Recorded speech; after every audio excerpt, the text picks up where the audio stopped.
आपको खाना बनाना अच्छा लगता है सिस्टर? खाना बनाना अच्छा लगता है ना? तो अगर मैं आपके घर खाने पे आऊं, आप कितनी चीजें बनाओगे?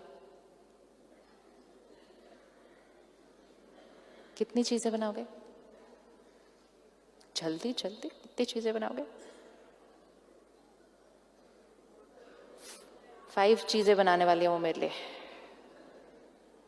क्यों?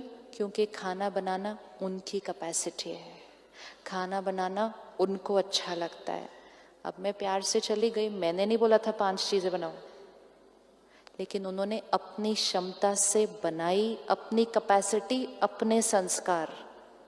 हमने खाना खाया, बहुत मजा आया। अगले हफ्ते वो मेरे घर आई,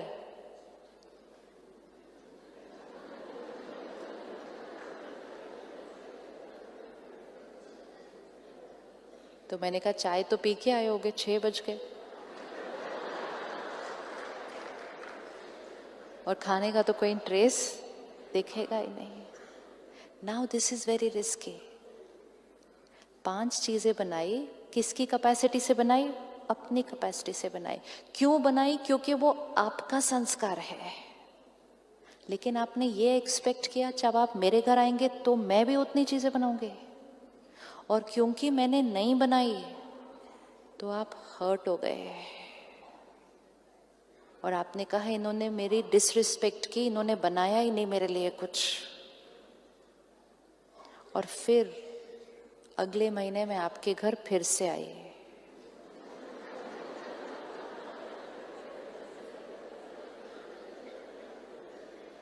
अब क्या बनाओगे? अब क्या बनाना है?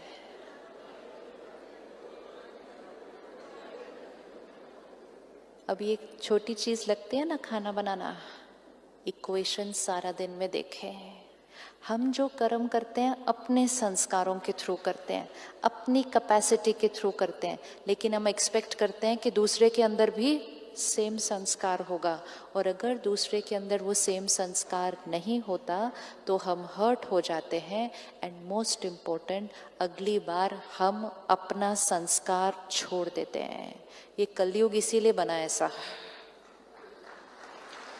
कलयुग इसीलिए बना।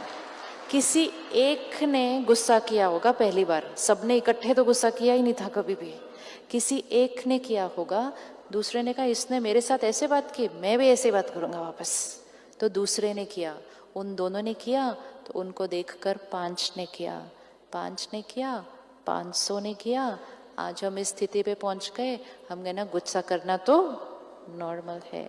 ये कलयुग किसने बनाया? किस किस ने कलयुग को बनाने में योगदान दिया? हाथ उठाना। मैंने भी। सत्युग कौन बनाएगा?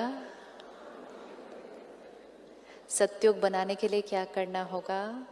अपने संस्कारों को, विशेषताओं को पकड़ के रखना। ये एक्सपेक्ट नहीं करना कि जो मेरी विशेषता है वो दूसरे के अंदर भी होनी चाहिए। मैंने उनको हेल्प की, जिस दिन वो प्रॉब्लम में थे मैंने अपना सब कुछ छोड़ा, मैं उनके पास गई, टाइम भी दिया, पैसे भी दिए, सब कुछ किया, और जिस दिन मुझे हेल्प चाहिए थी उन्होंने फोन भी नहीं उठाया। अब अगली बार वो फोन करें, देखते हो। अपनी विशेषता नहीं छोड़नी किसी के लिए। अगर हम सिर्फ अपनी विशेषताओं को पकड़ के रखेंगे सत्युग आ जाएगा। लेकिन अगर हम दूसरों को देख देख कर अपनी विशेषताएं छोड़ते जाएंगे, रिस्की क्यों होता है? हर एक के पास अलग अलग है। उनके पास खाना बनाने का संस्कार है, मेरे पास नहीं है, लेकिन मेरे पास कोई और विशेषता है जो उनके पास नहीं है। लेकिन क्योंकि मैंने नहीं खाना खिलाया, उन्होंने अपने खाना बनाने की विशेषता छोड़ दी, औरों की वजह से अपनी विशेषता छोड़ देते हैं। आजकल कौन टाइम पे आता है? मैंने भी नहीं टाइम पे जाना। आजकल कौन सच बोलता है? क्या जरूरत है इतनी सच बोलने की सबको? इतना एथिकल होने की क्या जरूरत है? आजकल तो बहुत कुछ चल रहा है। दूसरों को देख देख कर अपनी विशेषताएं, क्योंकि हमने एक्सपेक्ट किया जो मेरी विशेषता है वो सबके अंदर होगी, ऐसा होने वाला नहीं। एक्सपेक्टेशन नेचुरल है, एक्सपेक्टेशन नेचुरल है? नहीं। तो क्या नेचुरल है? एक्सेप्टेंस कि उनकी विशेषता मेरी विशेषता अलग, उनका संस्कार मेरा संस्कार अलग। जब ये क्लैरिटी आ गई, मिसअंडरस्टैंडिंग का कोई कॉन्सेप्ट ही नहीं रहेगा। Misunderstanding means I don't understand your sanskar. Do not try and understand people's sanskars. हम सबके संस्कारों को नहीं समझ सकते। क्यों नहीं समझ सकते? क्योंकि हमारे पास वो संस्कार नहीं है जो हम दूसरे को समझ सकें। हमारी दादी प्रकाशमणि जी, वो कहती थी मैंने कभी झूठ नहीं बोला। उन्होंने नहीं बोला था अपने जीवन काल में। तो वो कहते थे मुझे समझ ही नहीं आता झूठ क्या होता है। Can't understand why? क्योंकि वो वाला संस्कार नहीं है।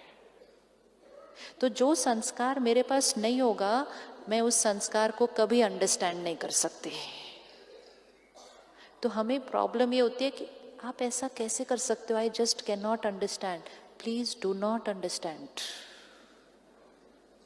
because we cannot understand. We don't have to understand, we have to accept कि उनका संस्कार अलग है। अंडरस्टैंड करना मतलब मैं आपके संस्कार को फील करूं, पॉसिबल ही नहीं है, मेरे पास वो संस्कार नहीं है। तो अंडरस्टैंडिंग शब्द को हटाते हैं और उसको रिप्लेस करते हैं कि आई एक्सेप्ट योर संस्कार। तो मिसअंडरस्टैंडिंग शब्द खत्म।